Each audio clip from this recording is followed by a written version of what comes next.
네, 안녕하세요. 반갑습니다. 바른교회 장승재 목사입니다. 오늘 하나님의 말씀의 제목은 하나님이 왕으로서 다스리신다라는 제목으로 말씀 나누도록 하겠습니다. 열왕기상 20장 1절에서 12절 말씀입니다. 하나님이 왕이라고 말은 하는데 진짜 그렇게 느껴지지 않을 때가 있는 것 같아요. 교회에서는 하나님은 다스리신다, 하나님이 통치하신다는 말을 자주 듣습니다. 설교 시간에도, 찬양할 때도, 기도할 때도 우리 입에서는 자연스럽게 그렇게 고백하죠. 근데 삶의 한복판에서는 전혀 그렇게 안 느껴질 때가 있다는 겁니다. 오히려 모든 게 무너지는 것처럼 보이고 내 삶은 포위된 성처럼 갇혀 있는 것처럼 보이고 아무리 기도해도 아무 일도 일어나지 않는 것처럼 느껴질 때 우리는 마음속으로 이렇게 묻게 되는 것 같아요. 정말 하나님이 지금도 다스리고 계신 걸까? 하나님이 왕이라면 왜 이런 일이 내 삶에 일어나지? 지금 이 상황은 누가 다스리는 거지? 오늘 본문에 나오는 이스라엘의 모습이 꼭 그와 같습니다. 눈앞에는 적이 둘러싸고 있고 왕은 아무 힘도 없고 외교도 군사도 다 무너진 상태예요. 적의 왕은 조롱을 퍼붓고 내부에서는 두려움이 돌고 하나님은 아무 말씀도 하지 않으십니다. 이런 순간이야말로 하나님이 진짜 왕이신지 아닌지가 드러나는 때인 것 같아요. 오늘 본문은 단순히 전쟁 이야기나 왕들의 외교수를 보여주는 게 아닙니다. 이 본문은 우리에게 조용하지만 분명하게 선언하고 있습니다. 하나님은 여전히 이스라엘의 왕이시고 지금도 자기 백성을 다스리고 계신다. 그리고 그 메시지는 오늘 우리에게도 그대로 적용됩니다. 눈앞에 문제가 산처럼 쌓여 있어도 내 안에 아무 힘이 없어도 하나님의 통치는 멈추지 않습니다. 오늘 그 하나님을 함께 다시 바라보려고 합니다. 우리 첫 번째입니다. 하나님은 우리의 무력함 한가운데에서 왕되심을 드러내신다라는 거예요. 본문의 첫 장면은 너무나도 절망적입니다. 아람 왕 베다닷이 12나라의 왕들과 함께 이스라엘을 에워쌉니다. 이것은 단순한 국지전이 아니라 다국적 연합군의 포위예요. 사마리아 성 안에는요, 이길 희망도 저항할 힘도 없습니다.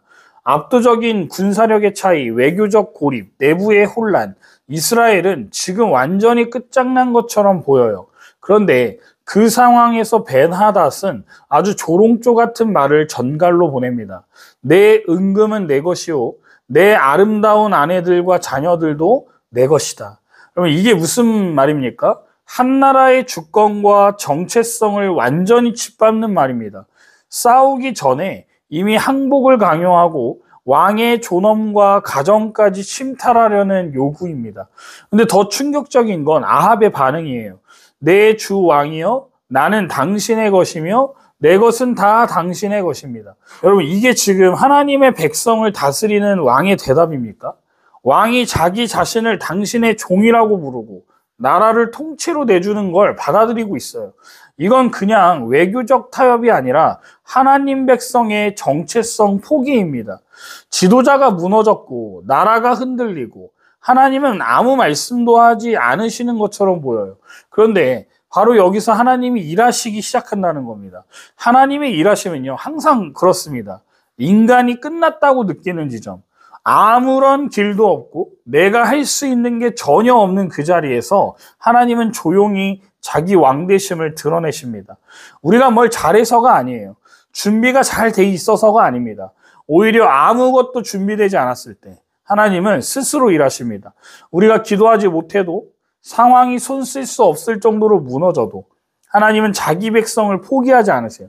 벤하닷은 눈에 보이는 권력을 가졌고 아합은 모든 걸 내주고 있지만 진짜 왕은 그 둘 사이 어디에도 계시지 않습니다. 하나님은 지금도 사마리아 성의 위기 속에 조용히 그러나 확실하게 자기 백성을 향해 일하고 계세요. 오늘 우리 삶도 마찬가지입니다. 내 마음이 무너졌고 아무것도 할 수 없는 자리 같아도 그 자리가 바로 하나님의 다스리심이 드러날 자리입니다. 하나님은 내가 강할 때보다 오히려 내가 가장 약할 때, 내가 아무 말도 못하고 숨지기고 있을 때 더 분명하게 왕으로 역사하세요. 그렇기 때문에 우리는 눈에 보이는 힘보다 하나님의 임재를 신뢰해야 합니다. 아무것도 느껴지지 않아도 하나님은 우리 삶을 여전히 다스리고 계십니다. 두 번째로 하나님은 교만과 조롱을 결코 가볍게 넘기지 않으신다는 거예요. 이제 장면이 조금 바뀝니다. 베나닷이 더 강한 요구를 해와요. 내 신하들을 보내서 내 집과 내 신하들의 집안을 직접 들여다보게 하겠다라고 말합니다. 그들이 보고 마음에 드는 것도 전부 가져가겠대요. 이건 단순한 전리품 요구가 아닙니다. 완전한 굴복 선언이에요. 하나님 백성의 집안까지 쳐들어와서 자기 마음대로 뒤지고 원하는 걸 가져가겠다니요. 이건 왕권의 박탈이고 동시에 하나님 나라 백성의 모욕입니다. 근데 여기서 드디어 아합이 반응해요. 지금까지는 무기력하게 고개를 숙이던 왕이 처음으로 장로들을 불러서 상의합니다. 그리고 장로들의 지혜로운 판단을 듣습니다. 왕이시여, 베나닷의 요구는 그저 탐욕이 아니라 우리를 아예 멸하려는 것입니다. 더는 받아들일 수 없습니다. 라는 말을 해줍니다. 아합은 그 의견에 동의하고요. 베나닷의 요구를 거절합니다. 아주 작지만 결정적인 전환이 일어난 거죠. 인간 왕이 처음으로 멈춰서서 자신만의 판단이 아닌 공동체의 지혜를 통해서 응답한 겁니다. 이스라엘이 다시 하나님의 통치 질서 속으로 한 발 들어서는 순간이에요. 그런데 베나닷의 반응은요, 어땠을까요? 더 폭력적입니다. 사마리아의 티끌만큼이라도 네가 취할 수 있을 줄 아느냐? 라고 말해요. 이 말은 단순한 비난이 아닙니다. 하나님의 백성을 먼지처럼 취급하고 있는 거예요. 존재 자체를 부정하고 무가치하게 여기는 말입니다. 게다가 본문은 이 말을 던질 때 베나닷이 뭘 하고 있었냐라고 말하고 있냐면 술을 마시고 있었다라고 말합니다. 그는 12왕들과 함께 장막에 앉아서 술을 마시면서 이스라엘을 조롱하고 있었던 거예요. 이게 바로 세상의 권력이 하나님을 대할 때 보이는 태도입니다. 진지하지 않아요. 경외함이 없습니다. 기세등등하고요. 이미 다 이긴 줄 알고 있고요. 하나님을 그래서 무시합니다. 그런데 여러분, 이 대목이 바로 하나님의 심판이 시작되는 자리예요. 성경은 일관되게 말합니다. 하나님은 교만한 자를 대적하시고 겸손한 자에게 은혜를 주신다. 베나닷은 자신이 왕이 아니라 신처럼 행동하고 있었습니다. 백성의 집안을 쳐들어가겠다라는 오만, 하나님의 백성을 티끌처럼 여기는 말, 술에 취해 전쟁을 논하는 무례함, 하나님께서 이 모든 것을 보고 계셨다는 거예요. 그리고 침묵하고 계시지만 절대로 넘기지 않으십니다. 사랑하는 성도 여러분, 세상은 오늘도 하나님의 이름을 조롱합니다. 조롱할 거고 앞으로도 할 거예요. 교회를 무시할 겁니다. 믿는 자들을 가볍게 여기죠. 그런데 하나님은 말씀하십니다. 내가 지금은 잠잠히 있을지라도 나의 때가 오면 심판과 구원을 동시에 베풀 것이다. 하나님의 침묵은 무능이 아닙니다. 그것은 하나님의 다스림이 시간을 넘어 작동하고 있다는 증거예요. 교만한 자는 스스로 망하게 내버려 두시고 그 와중에도 하나님은 겸손한 자, 회개하는 자, 공동체의 지혜에 귀 기울이는 자를 통해 자신의 왕되심을 서서히 드러내십니다. 하나님의 통치는 그렇게 무너지지 않아요. 눈에 보이는 힘과 소음, 너머에서 조용히 그러나 결정적으로 움직인다는 겁니다.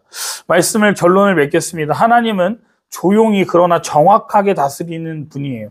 지금까지 우리는 하나님께서 어떻게 왕으로서 다스리시는지를 살펴봤습니다. 이스라엘의 현실은 너무나도 절망적이에요. 외적으로는 강대국에 지금 포위당했고 내적으로는 왕의 무기력함이 바닥을 드러냈습니다. 게다가 적의 조롱은 점점 심해졌고 하나님은 눈에 보이지 않아요. 그런데도 이 본문은 우리에게 분명하게 선언하고 있습니다. 하나님은 지금도 다스리고 계신다는 거예요. 이 선언은 어떤 근거 없는 위로가 아니에요.